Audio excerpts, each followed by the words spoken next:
Allah Islam itu mengasihi kepada siapa? Ya, jadi mungkin itu pertanyaan yang singkat. Jadi mungkin bisa menjawabnya dari sini. Dimulai dari sini dulu, ya. Nanti pelan-pelan bergulir bagaimana. Oke, tadi Bapak Pendeta Michael mengatakan bahwa Allah itu di Al-Fatihah ayat 1 katakan situ dengan menyebut nama Allah yang Maha Pengasih lagi Maha Penyayang. Nah, Bapak bertanya kepada saya bahwa sebelum segala sesuatu ini ada, dia kasih sama siapa? Ya tidak sama siapa-siapa. Tidak ada yang mau dia kasih. Tetapi untuk menunjukkan bahwa Allah itu kasih kepada hambanya itu, contoh di dunia ini ada berapa agama. Tetapi semua diberikan kehidupan, diberikan nafas gratis. Coba bagaimana kalau fokus hanya kepada satu Allah saja. Coba bagaimana fokus kepada satu Tuhan. Saking cintanya Allah kepada seorang hamba itu, maka Allah katakan dalam Quran surah Al-Imran ayat 110 itu, 110, Qul in kuntum tuhibbunallaha fattabi'uni yuhibbukumullah wa yaghfir lakum dzunubakum wa huwal ghafurur rahim. Kalianlah umat yang terbaik. Kalau kita di dalam Islam pengen jadi umat yang terbaik, umat yang taat, yang dikatakan umat yang beriman itu harus apa? Ta'muruna bil ma'ruf wa tanhauna 'anil munkar wa tu'minuna billah. Harus mengajak orang kepada kebaikan dan mencegah orang daripada kemungkaran. Makanya di dalam Al-Qur'an dikatakan wa man ahsanu qawlan mimman da'a ilallah wa amila sholihan wa qala innani minal muslimin. Tidak ada perkataan yang lebih baik daripada perkataan mengajak orang kepada Tuhan yang benar dan mencegah daripada kemungkaran. Kita lihat ada orang buat kemungkaran, kita cegah. Namun di dalam Islam kemungkaran yang paling terbesar itu adalah menduakan Tuhan. Nah, sementara kita lihat fakta di kekristenan ini bukan menduakan lagi, tetapi meninggalkan Bapa, Firman, Roh Kudus. Nah, coba sekarang boleh saya bertanya sama Pak Michael sekalian. Sekarang coba Bapak tunjukkan apakah di dalam Kristen itu Tuhannya satu apa tiga? Begitu. Kalau dia tiga di dalam satu, satu di dalam tiga, mana datanya? Kita minta data. Karena kita berbicara agama harus butuh data. Silakan. Baik, untuk saya mungkin bisa ditampilkan. Oke. Untuk Tuhan yang satu, itu memang terdapat dalam kitab suci kami. Tadi sudah saya beritahukan, ada formula dalam Allah Tritunggal itu adalah Allah yang monoteisme. Di dalam paragraf ke-1 pengakuan iman Westminster, ini dasar ayatnya ini yang footnote 6 ini, ulangan 6 ayat 4. Dengarlah hai orang Israel, Tuhan itu Allah kita. Tuhan itu Esa. Nah, itu makanya dikatakan hanya ada satu Allah yang hidup dan sejati, tidak terbatas dalam dirinya, dan kesempurnaannya Roh Maha Murni, dan seterusnya. Ini nanti diformulasikan yang dinamakan nanti satu esensi. Namun satu esensi itu ada dalam tiga pribadi. Allah itu menyatakan dirinya dalam tiga pribadi. Dan ketika menyatakan diri dalam tiga pribadi, itu ada di ayat misalnya di Matius 3, di Matius 3 ayat ke-16 dan 17. Di sini adalah peristiwa ketika Yesus itu dibaptis oleh Yohanes Pembaptis di Sungai Yordan. Dan ketika Yesus keluar dari air, ayat 16, pada waktu itu juga terbuka langit dan ia melihat Roh Allah seperti burung merpati turun ke atasnya. Lalu ayat 17, terdengarlah juga suara yang mengatakan, inilah anakku yang kukasihi, kepadanya lah aku berkenan. Ini adalah pribadi Bapa. Dan di situ juga ada Roh Allah yang terus seperti burung merpati, dan di situ ada Yesus. Dan ketiganya itu berarti ada kemajemukan di dalam Allah monoteisme yang sejati itu. Nah, itu jadinya konsepnya bukan politeisme. Sekali lagi, kekristenan tidak mengajarkan politeisme. Allah tiga pribadi, tiga esensi. Tidak. Kami mengajarkan Allah itu satu esensi, monoteisme itu tapi itu dalam tiga pribadi yang dinamakan, kami rangkum dalam formula Tritunggal. Itulah mengenai jawaban saya. Dan melanjutkan daripada pertanyaan saya tadi, bagaimana sih Allah mengasihi dalam Islam sebelum dunia diciptakan apa adanya. Tadi Pak Lodi mengatakan tidak ada objek yang untuk dikasih. Dan memang benar, karena itu adalah Allah Tauhid ya. Mungkin kalau saya tidak salah menangkap. Dan ketika mengasihi, dia tuh dikatakan, Mbak Loding mengatakan itu dia mengasihi kepada semua kehidupan, memberikan nafas kehidupan, dan kepada semua hambanya, umatnya yang taat. Begitu kan? Nah jadinya, tapi ini menurut analisa saya, ini menyebabkan Allah yang satu pribadi itu hanya bisa mengasihi ketika dunia itu setelah diciptakan. Jadi, karena itu, sebelum dunia diciptakan, dia tidak bisa mengasihi. Sehingga sekali lagi, karena dia hanya bisa mengasihi setelah dunia diciptakan, setelah ciptaan itu ada. Ini menyebabkan Allah Islam itu harus bergantung pada ciptaannya. Nah, ini sekali lagi bertentangan dong kalau begitu dengan sifat Allah yang seharusnya tidak bergantung pada ciptaan apapun. Bahwa dirinya itu self-existent, self-support. Ini adalah problema yang saya lihat dalam sistem kerangka keyakinan Islam. Tetapi ini tidaklah ditemukan di dalam kekristenan karena kemajemukan itu, ketiga pribadian itu dalam satu esensi itu sudah ada di dalam kekekalan, maka itulah kami bisa secara konsisten mengklaim bahwa Allah yang bisa mengasihi satu dengan yang lainnya sebelum dunia dijadikan itu tidak berubah dari dahulu, sekarang, dan kemudian. Jadi dia konsisten, tidak bergantung juga dengan siapapun. Ya, dia bisa mengasihi karena juga ada objek yang dikasihinya. Nah, jadi mungkin apakah ada respon dari tanggapan daripada pihak Muslim setelah ini? Silakan. Oke. Ini sebenarnya saya bingung dengan narasi Pak Michael ini. Oh, oke, boleh. Ya, saya bingung dengan narasi Pak Michael karena Pak Michael mau menuntut satu jawaban yang dimana ketika sebelum apa-apa diciptakan, Allah mau kasih kepada siapa, Tuhan mau kasih kepada siapa, mau mengasihi siapa. Tidak ada yang harus mau dingasihi.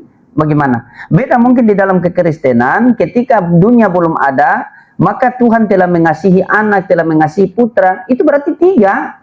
Itu kan Anda membuka tadi di dalam Matius 3:16. Ketika Yesus dibaptis di Sungai Yordan, maka turunlah Roh Kudus menyerupai burung merpati. Pada saat itu juga terdengar suara dari langit, inilah anakku yang aku kasihi, kepadanya aku Di situ ada 3 keberadaan. Keberadaan yang sedang dibaptis di air, dan keberadaan Roh Kudus yang menyerupai burung merpati, dan keberadaan yang hanya terdengar suaranya. Nah, itu ada 3. Coba nanti Pak Michael catat itu ada berapa keberadaan di situ yang saya tanya. Dan ketika Pak Michael mengatakan itu ada 3 keberadaan, namun dalam satu apa dan mana datanya? Saya minta 3 di dalam satu, yang mana datanya? Nah, Anda mengutip Ulangan 4 nomor 6. Shema Israel Adonai Eloheinu Adonai Ehad. Dengarlah wahai orang Israel, Tuhan Allah kita, Tuhan itu Esa. Ini perkataan Musa di dalam kitab Ulangan. Nah, perkataan ini pernah dikutip oleh Yesus juga di dalam Markus 12:29. Hukum yang terutama, dengarlah hai orang Israel, Tuhan Allah kita, Tuhan itu Esa. Ternyata ada juga di dalam Al-Quran. Al-Ikhlas ayat 1, katakanlah Nabi Muhammad Allah itu Esa. Jadi di dalam Ulangan 4 nomor 6, Shema Israel Adonai Eloheinu Adonai Ehad. Dengarlah wahai orang Israel, Tuhan Allah kita, Tuhan itu Esa. Ketika Musa kembali kepada Tuhan, diutus lagi Yesus di tengah-tengah Bani Israel, perkataan yang sama. Hukum yang terutama ialah wahai orang Israel, Tuhan Allah kita, Tuhan itu Esa. Ketika Yesus terangkat ke langit, datang Nabi Muhammad SAW. Al-Ikhlas ayat 1. Qul huwallahu ahad. Katakanlah Nabi Muhammad Allah itu Esa. Nah, pertanyaan. Musa mengajarkan Tuhan yang Esa. Yesus mengajarkan Tuhan yang Esa. Nabi Muhammad mengajarkan Tuhan yang Esa. Bapak Pendeta Michael dapat pengajaran dari mana Tuhan 3 di dalam 1. Bapa bukan putra, putra bukan Roh Kudus bukan Yesus, namun mereka satu. Dapat pengajaran dari mana dan mana dalilnya? Karena Anda beragama Kristen, saya beragama Islam. Saya punya kitab suci yaitu Al-Quranul Karim, Anda punya kitab suci yaitu Bible. Nah, ketika kita duduk dalam satu forum diskusi begini, berarti kita berlandaskan dalil. Buka kitab Anda, saya buka kitab saya. Saya minta dalil di mana pengajaran Yesus kepada murid-muridnya tentang Tritunggal, bahwa Tuhan itu Tritunggal. Kalau ada bilang ada, kalau tidak ada bilang tidak ada. Silakan. Oke, saya akan jawab dulu mengenai Ulangan 6 ayat 4 itu memang sema, hanya Allah saja sejati, Allah itu Esa. Ada perbedaan antara Allah, pengertian Allah itu Esa di belakang kata Esa itu antara Islam dan Kristen. Dalam keyakinan Islam, monoteismenya itu adalah monoteisme mutlak. Itu adalah dengan bahasa filosofikal metafisik, itu adalah satu esensi, satu pribadi. Nah, dalam kekristenan, Esanya itu adalah satu esensi, tiga pribadi. Ayat yang tadi, ulangan 6 ayat 4 itu menggambarkan esensinya daripada Allah. Nah, sedangkan kemajemukan pribadinya itu kita dapatkan tadi, yang misalnya tadi di Matius 3 ketika Yesus dibaptis ada Roh Kudus turun seperti burung merpati, sehingga formula itu bisa didapatkan setelah digabungkan semua apa yang dikatakan seluruh kitab suci. Maka itu dijadikan formula namanya Tritunggal, karena itu memang berlandaskan dalam kitab suci kami, dan itulah dalil kami tentang Tritunggal. Ada banyak ayat-ayatnya, tadi saya telah tunjukkan, ada banyak listnya, tapi ini adalah beberapa ayat lagi. Jadi tadi saya sudah berikan Matius 3, kemajemukan pribadi, ulangan 6 untuk keesaan Tuhan. Saya berikan satu lagi daripada Yohanes 17 di ayat ke-24. Dikatakan begini, "Ya Bapa, aku mau supaya dimanapun aku berada, mereka juga bersama-sama dengan aku, mereka yang telah Engkau berikan kepadaku, agar mereka memandang kemuliaanku yang telah Engkau berikan kepadaku, sebab Engkau telah mengasihi aku." Kapan? Sebelum dunia dijadikan. Ayat ini mengatakan bahwa pribadi kedua Allah Tritunggal itu Allah Anak, Yesus, dalam doa Yesus pada saat ini.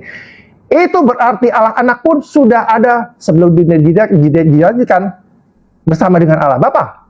Dan mereka saling mengasihi. Dan sekali lagi, ini adalah untuk mensupport klaim kekonsistenan Allah dalam kekristenan. Allah Tritunggal itu adalah Allah kasih yang konsisten, yang bisa mengasihi bahkan dunia sebelum dijadikan, karena ada objeknya. Karena makanya itu ini adalah sebuah problema bagi kami, dari saya yang menganalisa dalam sistem keyakinan Islam, itu ada problema tidak bisa mengasihi sebelum diciptakan, makanya di pertanyaan ini. Oke, mungkin dari saya begitu. Jadi untuk kalau mau ada penjelasan boleh ditanggapi lagi, tetapi kalau nggak ada, nanti saya akan lanjut. Boleh dipersilakan mau ditanggapi lagi atau enggak. Kalau saya akan berdalil lagi. Iya, saya mau tanya. Tolong ditanggapi serangannya saudara Mike. Iya. Bahwa sebelum penciptaan kan kalau tauhid kan tidak bisa mengasihi. Kalau Tritunggal karena ada tiga pribadi maka bisa saling mengasihi sebelum penciptaannya. Tapi dalam tauhid tidak bisa, siapa objek kasihnya atau siapa. Jadi itu tolong dijelaskan. Oke, terima kasih. Tadi sudah saya sampaikan sama Pak Mike dan Pak Budi sudah katakan juga tadi, ketika belum ada sesuatu, siapakah Allah kasihi itu kan? Tidak ada. Oh, dia mau kasih siapa? Kan sudah saya ulang-ulang tadi, tidak ada. Ya. Tidak ada itu. Dia mau kasih siapa? Sementara Pak Michael mengatakan bahwa dia mau, ketika dunia belum ada, dia mengasihi Anak, Putra, Roh Kudus. Berarti itu tiga pribadi. Begitu Anda mengatakan. Namun di mana tiga pribadi itu? Saya minta dalilnya. Anda mengutip tadi, "Ya Bapak, aku mau supaya dimanapun aku berada, aku juga berada bersama-sama dengan mereka, juga berada bersama-sama dengan aku. Mereka yang telah Engkau berikan kepadaku, agar mereka memandang kemuliaanku telah Engkau berikan kepadaku, sebab telah mengasihi aku sebelum dunia dijadikan." Dunia dibentuk. Nanti itu di Amsal. Tapi kita fokus ke sini dulu. Itu Amsal 8 ya? Ya, itu Amsal 8. Oke, kita fokus di sini dulu. Mereka juga berada bersama-sama dengan aku. Mereka yang telah Engkau berikan kepadaku. Bapak, kita ini diberikan, Tuhan itu punya akal. Ketika dikatakan masalah berikan, berarti ada yang memberi, ada yang menerima. Siapa yang memberi dan siapa yang menerima? Ada yang memberi dan ada yang menerima. Nah, di antara memberi dan menerima, mana Tuhan langit dan bumi? Apakah dua-dua atau siapa? Karena di sini Ya Bapa, aku mau supaya dimanapun aku berada, mereka juga berada bersama-sama dengan aku. Mereka telah engkau berikan kepadaku. Kata berikan kepadaku. Berarti ada yang memberi, ada yang menerima. Siapa yang memberi dan siapa yang menerima? Dan yang mana yang Tuhan? Apakah Tuhan langit dan bumi yang pemberi itu? Atau Tuhan langit dan bumi yang menerima itu? Karena mau tak mau, ini ada dua. Tidak mungkin agama mematikan akal, kita bilang satu. Ini ada dua ini. Tuh, itu dulu Pak. Itu ayatnya mana, Pak?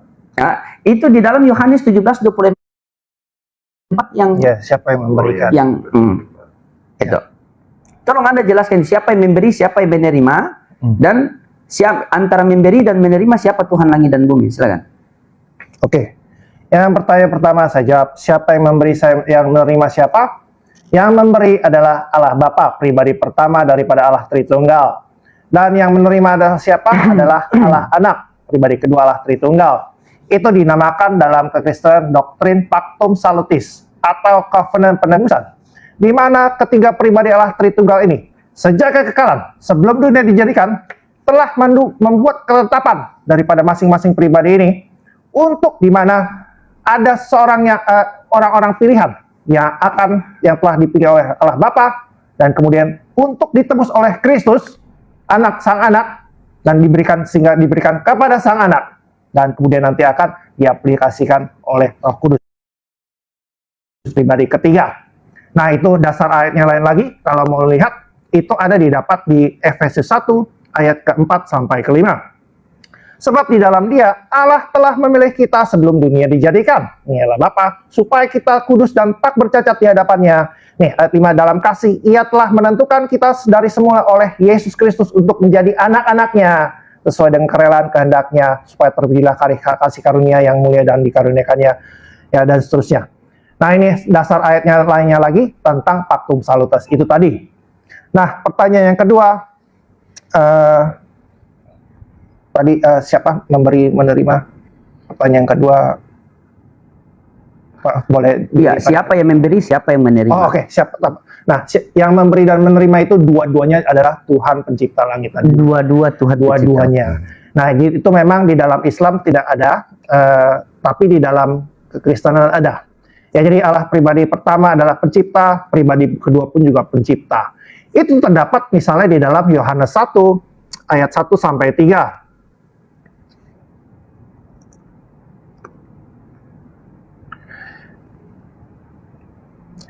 Pada mulanya adalah firman, firman itu bersama-sama dengan Allah, dan firman itu adalah Allah. Firman ini nanti mengacu kepada sang pribadi Allah kedua itu, Allah Anak, yang akan berinkarnasi. Dikatakan di ayat 14, firman itu telah menjadi manusia dan diam di antara kita. Nah, ini dikatakan, firman itu, ia pada mulanya bersama-sama dengan Allah, dan dikatakan apa? Segala sesuatu dijadikan oleh Dia, dan tanpa Dia tidak ada suatu pun yang telah jadi dari segala yang telah dijadikan. Jadi Allah Bapa tidak mencipta tanpa Allah Anak juga mencipta. Dan begitu juga sebaliknya. Sehingga di sini secara spesifik Allah Anak pribadi kedua itu adalah agen pencipta yang sekaligus juga bisa dikatakan bersama-sama mencipta dengan Allah Bapa. Nah, itu nanti dibandingkan dengan Kejadian 1, roh Allah yang pribadi ketiga itu adalah eksekutor daripada pencipta. Nah, itu adalah jawaban dari kami bahwa dua-duanya juga adalah pencipta. Ya, kalau mau ditanggapin boleh, kalau tidak saya akan beralih kepada yang lain. Mungkin monggo dulu, silakan. Nah, sekarang mau diteruskan boleh? Oh, teruskan saja ya. Oh, boleh ya. Baik, kita pindah kalau gitu kepada dalil yang kedua dari saya. Tadi dikatakan bahwa sekali lagi Al-Fatihah ayat 1 Maha Pengasih dan Penyayang, Allah itu Maha Pengasih dan Penyayang. Nah, jadi ini salah satu ayatnya dikatakan sifat Allah itu adalah Maha Pengasih dan Penyayang. Dan sebenarnya juga di ayat lain, misalnya dalam Quran itu banyak ya, sebenarnya banyak tentang Allah Maha Pengasih dan Penyayang. Saya juga percaya itu diajarkan dalam Islam. Ini Quran Kemenak, ya, misalnya Quran surah 19 ayat 3, ya. Tidak ada seorang pun di langit dan bumi melainkan yang akan datang adalah kepada Allah yang Maha Pengasih sebagai seorang hamba. Ya, saya tidak menolak itu, bahwa ada gelar Maha Pengasih Penyayang Kepala di dalam kepercayaan Islam.